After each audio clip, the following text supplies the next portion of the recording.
Magluto tayo guys ng ulam. Ngayon, ako lang mag-isa dito sa bahay. So, nagluto na naman ako ng favorite food ko, ang ginataan. Ayan guys. Magata tayo na naman ng gulay. Ayan. Ang aking recipe today. Ginataang gulay na maraming sahog. Ayan. Ayan guys, yummy yummy.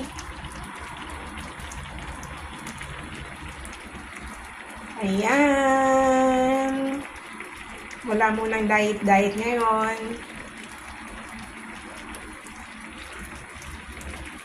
Namiss ko kasi yung mga ganitong ulam guys. Kaya pagka ako lang mag-isa, talagang nagluluto ako ng ulam kung ginagataan ko talaga. Ayan.